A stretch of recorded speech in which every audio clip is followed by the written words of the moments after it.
Good morning, and it's from Tortosa that I bid you a good morning. And this is the very end of the Via Verde Val de Safran, which is the longest greenway in Spain, and that bridge is the end of it. But we're not going on that, no. We're off into the Els Ports Mountains today.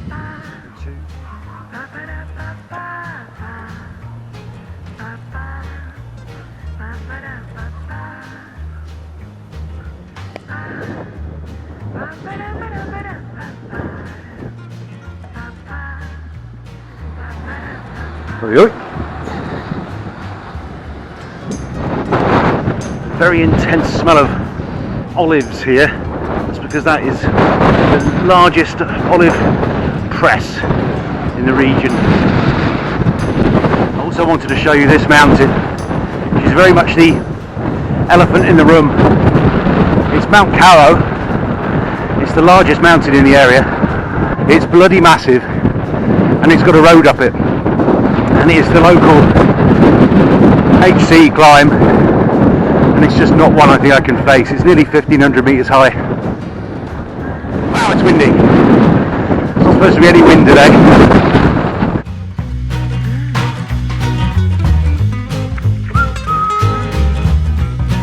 On the first hill of the day, it's a bloody killer. I thought this route was going to be about 40 kilometres uphill the whole of the first half of the ride, and I thought it'd be nice and gentle, but I was wrong. Now, I really wasn't expecting this wind today, but I'll take a lull that we've got because of these, got some big trees here, just to tell you the only bit of history for today, and that's about Tortosa. And of course you think, Tortosa? That sounds a bit like Tortosa. Well, it's the same place. Tortosa, scene of the most important war between Carthage and Rome.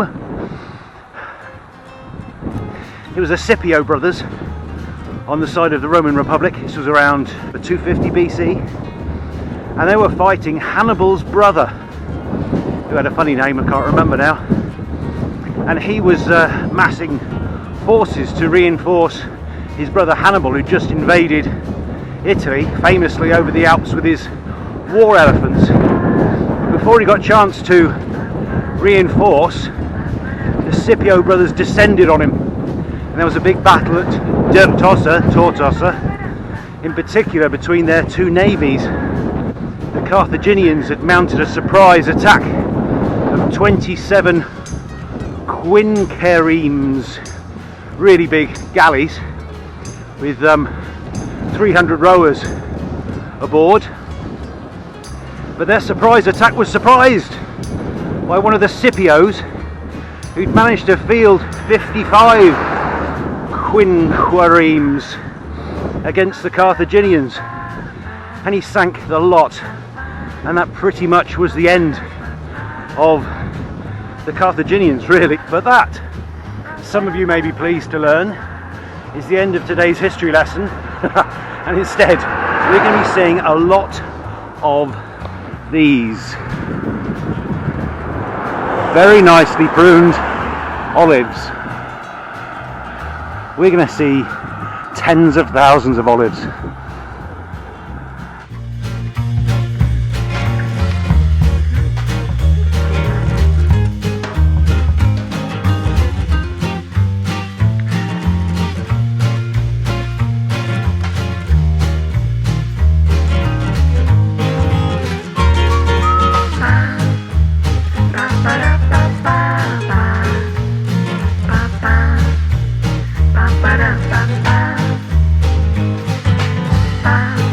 Headwind has now turned into a cross headwind, which actually is an awful lot easier. Ahead we've got the very pretty village of Master Barbarans, and I know that to get there I must face the wall of Barbarans.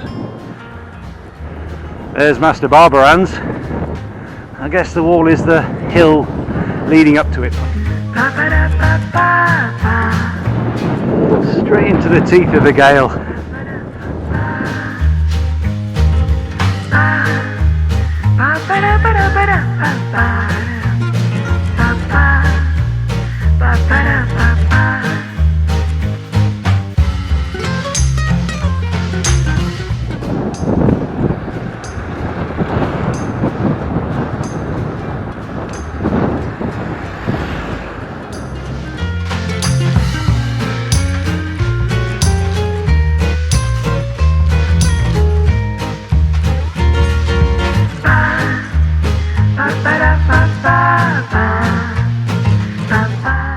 It's 21 kilometers of uphill so far. I've really had enough.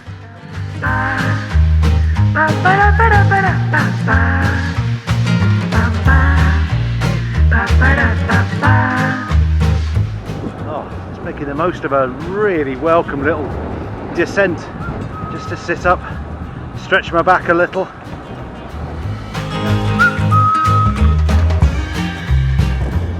So our next town, and there aren't many today, is the town of La Senia. And La Senia is, it's famous for furniture.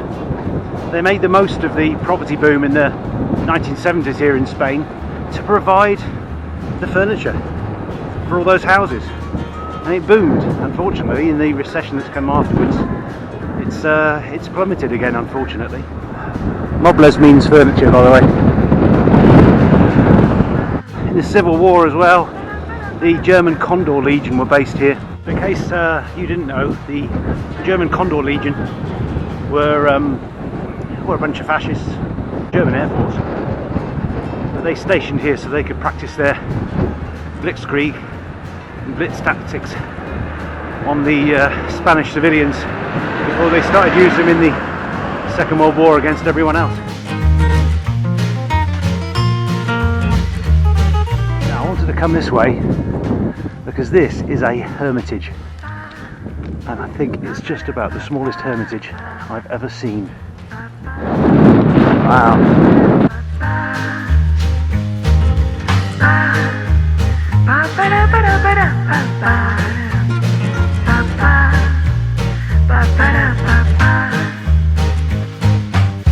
Pretty sure a spoke just went. I don't want to stop and look, but I really ought to. Nice little summer places. Windy as hell.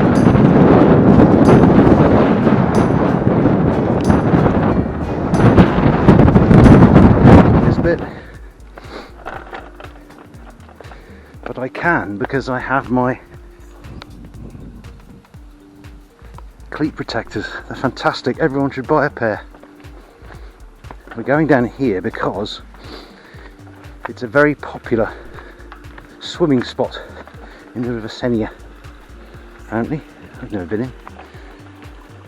Goodbye, old friend. I'm carrying it up here. Whoa. Oh. Hey, you wouldn't do this in cleats without your protectors, would you? Oh, that's nice. Oh, very lovely. Now, apparently that's a waterfall when it's actually flowing more proper. Very, very shallow now. Still. Oh, I missed you, baby. I won't leave you again. Oh. Ride down that, but no way am I riding back up it. Now the proper road is on the other side of the river, but I came this way simply because of Google Earth, and it said that there was this footpath. It's 400 meters maximum I'd have to be walking, and then the footpath ends in a beautiful pool where people go swimming, but the pool is bridged by an aqueduct and you can walk across the aqueduct. So I thought let's go and have a look and see if I can cross back to the road. Aqueduct might be a bit of a grand term for something might be rather little, and not just a little precarious. Ooh, bugger.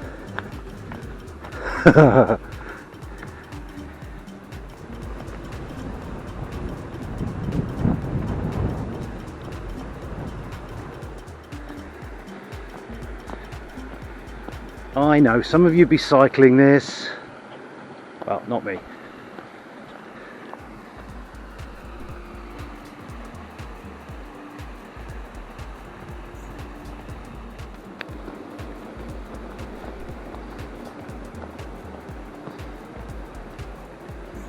There, easy.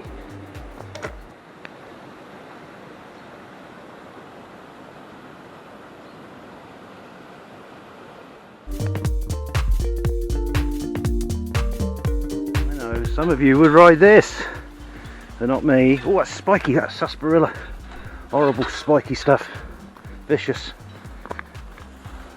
Come on, baby. I've got you. Aha. I think I'll carry you over that as well.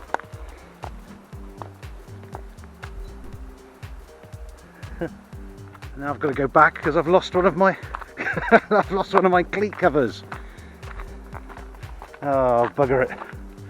I bet it's on that aqueduct.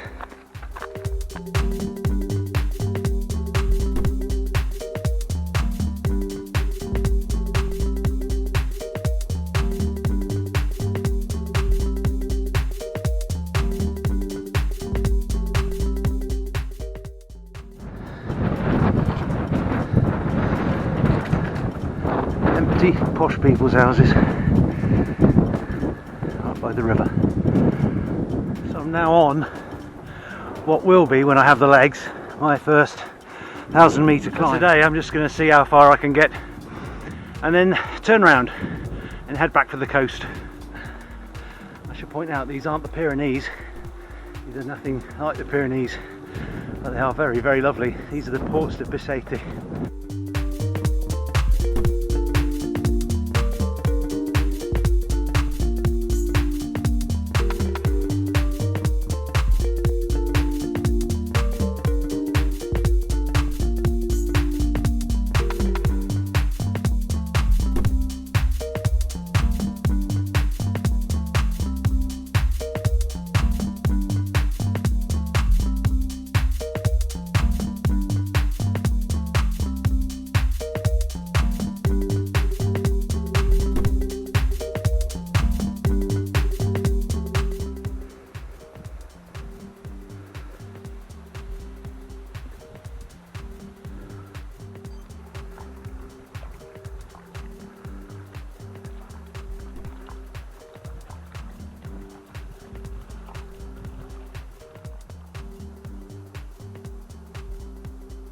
Made it to the reservoir at Eau-de-Connor. Eau-de-Connor is miles and miles and miles away from here. They should have called it something else, but I didn't get to name it, they did. Anyway, we're here. This is less than halfway up the 1,000 metre climb that I one day will do, but I'm glad I've made it up this far. I've got an idea of what it's like. We've got a very nice little descent back down into La Seigne to go now. Looking forward to it, but we're only halfway around our 90-kilometre circuit, so let's crack on. Oh, it smells really good. Barbecue on the go.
Taken a wrong turn. I'm now on a, well, comparatively main road, and I had selected this beautiful little one that twisted in between the olive trees.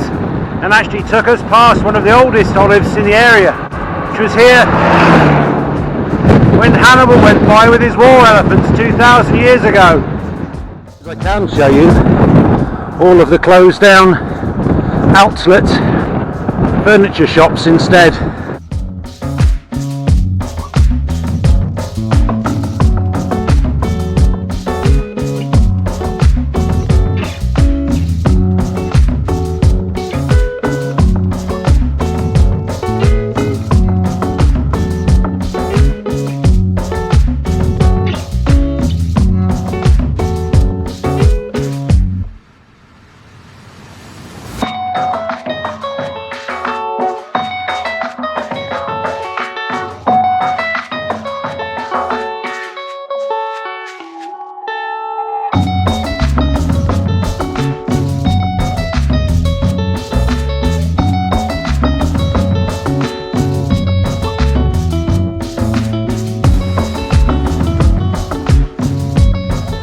Towns really sucks. I just had I was on the main road and I had an articulated lorry just pull straight across in front of me to take a side turning. Unbelievable. I mean, it was so close. I mean, I was stopped in the middle of the road, so did the guy behind me in a car. No doubt he had a delivery to make. Back in the Ferraris region of Tortosa. There's the Red Bridge. It is actually called the Red Bridge. Not exactly inspiring. Here we are back on the riverfront.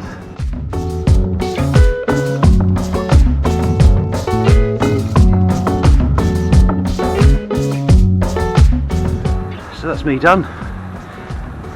83 kilometres and all's good. Hope you enjoyed this one. It's been a bit dull, I think. But thanks for watching.